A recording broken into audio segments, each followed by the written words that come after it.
नमस्कार, मैं हूं सुनील बॉबी और आप इस समय देख रहे हैं अपना खास कार्यक्रम बिहार समाचार, जहां बातें करते हैं बिहार की, खबरें होती है बिहार की खबरों के साथ साथ देश दुनिया में क्या कुछ चल रहा है तमाम खबरों से आपको कराते हैं अपडेट। बिहार में शिक्षा रोजगार का क्या है हाल और गांव की चौपालों में क्या चल रही है धमा चौकड़ी, तमाम चीजों से आपको कराते हैं अपडेट। आपको बता दें कि बिहार में जहां वार्ड सदस्य अपनी मांगों को लेकर अनिश्चितकालीन धरना 11 दिनों तक दिया और अपनी 9 सूत्री मांगों को लेकर आवाज बुलंद की, लेकिन सरकार की ओर से कोई भी बयान अब तक नहीं आया है। लेकिन ऐसा उम्मीद जताया जा रहा है कि वार्ड सदस्यों के पक्ष में प्रतिपक्ष के नेता विजय सिन्हा के द्वारा विधानसभा में उनकी 9 सूत्री मांगों को उठाएंगे और सरकार पर दबाव बनाने की कोशिश भी करेंगे।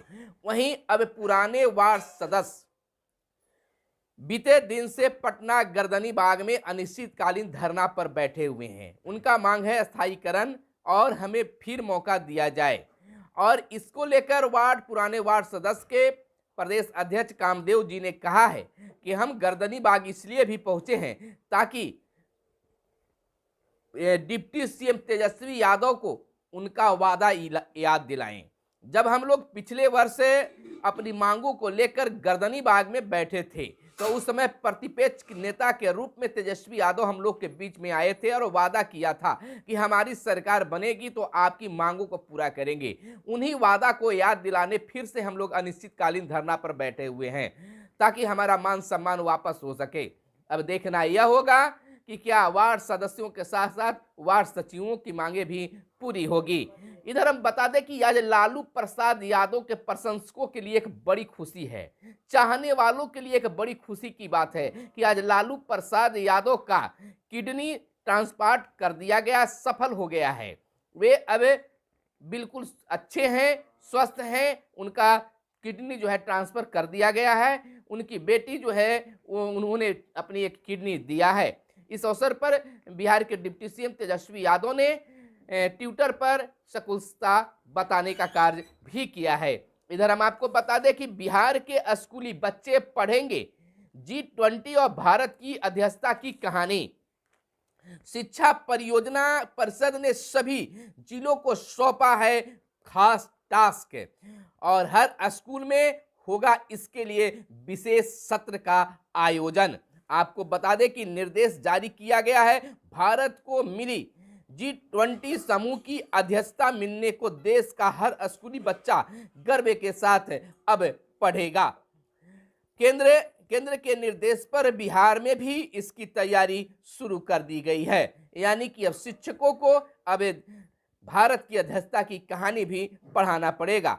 लोगों में कहना है कि लोगों में भी कमल भी और भारत की G20 अध्यक्षता में लोगों में राष्ट्रीय फूल कमल के ऊपर पृथ्वी को दर्शाया गया है, जो प्रकृति के साथ सद्भाव में रहने का प्रतीक चिन्ह में बताया गया है। G20 समूह में कई देश शामिल भी हुए थे। तो अब बिहार में जो है खास शिक्षा समूह के लिए विद्यार्थियों के लिए खबर आई है कि G20 और भारत की अध्यक्षता की कहानी पढ़ाई जाएगी। वही बड़ी खबर यह भी निकलकर शिक्षा विभाग से आ रही है कि अब बच्चों को निःशुल्क किताब जो पहले दिया जाता था एक बार फिर से देने का काम सरकार करने जा रही है। मार्च में बच्चों को उनके पाठ्यक्रम का किताब, उनके वर्ग का किताब मार्च में सौंपा जाएगा। आपको बता दें कि इससे पहले बिहार सरकार के द्वारा किताब के खरीद के लिए पैसे उनके खाते में डाले जा रहे थे,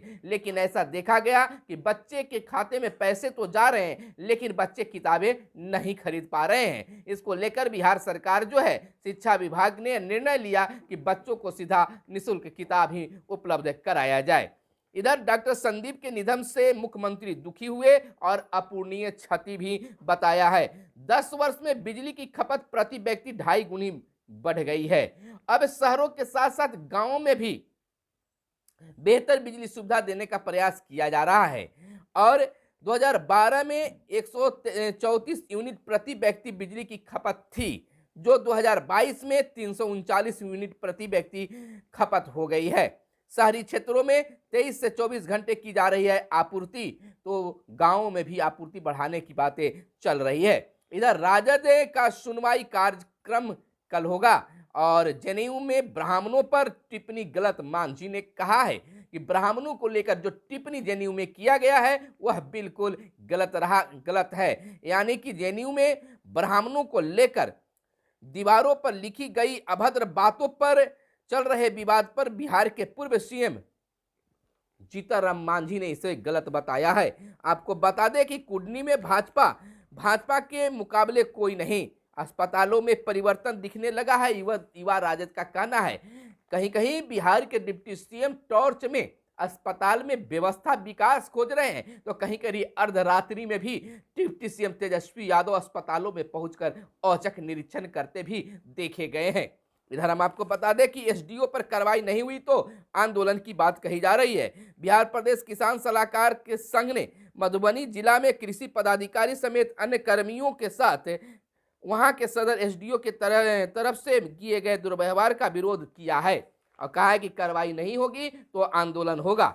इधर सरकार जातीय जनगणना से पूर्व सर्वदलीय बैठक करे, जायसवाल की मांग है। यानी कि भाजपा प्रदेश अध्यक्ष संजय जायसवाल ने कहा है कि सरकार जातीय जनगणना कराने से पहले बिहार में सर्वदलीय बैठक कराए। हालांकि सर्वदलीय बैठक पहले भी हुआ था जब भाजपा और जदयू साथ साथ थे और विपक्ष में राजद था। तो अब यह मांग ये इनके द्वारा होने लगा है, यानी कि भाजपा के द्वारा भी होने लगा है।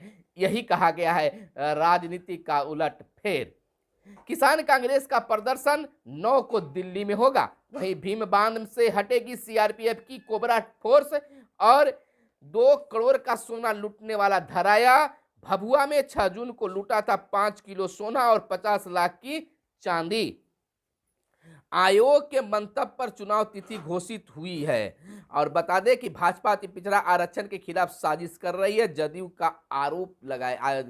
के द्वारा आरोप लगाया गया है सरकार कर रही है अत्यंत पिछड़ों की हकमारी। भीम का कहना है। भाजपा के सामाजिक न्याय समिति के अध्यक्ष और पूर्व मंत्री डॉक्टर भीम सिंह ने आरोप लगाया कि राज्य सरकार अत्यंत पिछड़ी जातियों को हकमारी करने पर तुली हुई है। इधर प्रधानमंत्री परीक्षा पे चर्चा के लिए आवेदन 30 तक लिए जाएंगे। शामिल होने के लिए पास करनी होती है प्रतियोगिता और छात्र, शिक्षकों और अभिभावक भी हो सकते हैं इसमें शामिल। इधर कुडनी में बड़े अंतर से जीतेगा जदयू, यह कहना है जदयू प्रदेश अध्यक्ष उमेश सिंह कुशवाहा का। इधर पिछले वर्ष की तुलना में इस बार धान खरीद में तेजी आएगी, अच्छे संकेत भी मिल रहे हैं। इधर बता दें कि राज्य के अस्पताल में 2 पालियों में होगी अब ओपीडी की व्यवस्था। बदलेगा समय, दिन में 9 से 1 और 3 से 5 बजे तक ओपीडी खुला रहेगा। स्वास्थ्य विभाग जल्द लेगा खास निर्णय, अस्पतालों के लिए है अहम ओपीडी। और इधर बता दें उपचुनाव कुडनी को लेकर कुडनी में कड़ी सुरक्षा बीच मतदान आज हुआ और ज्ञानवापी प्रकरण जिला जज की कोर्ट में होगी अब सुनवाई। मां ने बेटे की हत्या कर लाश को दफनाया। औरंगाबाद से खबर निकल रही है कि एक अपनी मां अपने बेटे की हत्या कर दफना दी। जब भंडाफोड़ हुआ तो इसकी पता चला। बेटे की हत्या का 8 दिन का बाद हुआ खुलासा, गिरफ्तारी हुई है। पुत्री की हत्या का देने का भी महिला पर संदेह है। और ये पटना समेत 9 जिलों में गिरा पारा। सर्दी का सितम बिहार में लगातार जारी है, कनकनी ठंड बढ़ रही है। और इधर G20 को लेकर सरकार ने सर्वदलीय बैठक बुलाई है। देश भर में G20 की 200 बैठकें होगी। 40 दलों को सर्वदलीय बैठक में शामिल होंगे। तो यह थी आज की प्रमुख खास खबरें जो आपके लिए खास खबरें थी, जानना जरूरी था। कैमरे के पीछे मिस्टर साहिल। धन्यवाद। जय हिंद, जय भारत, वंदे मातरम।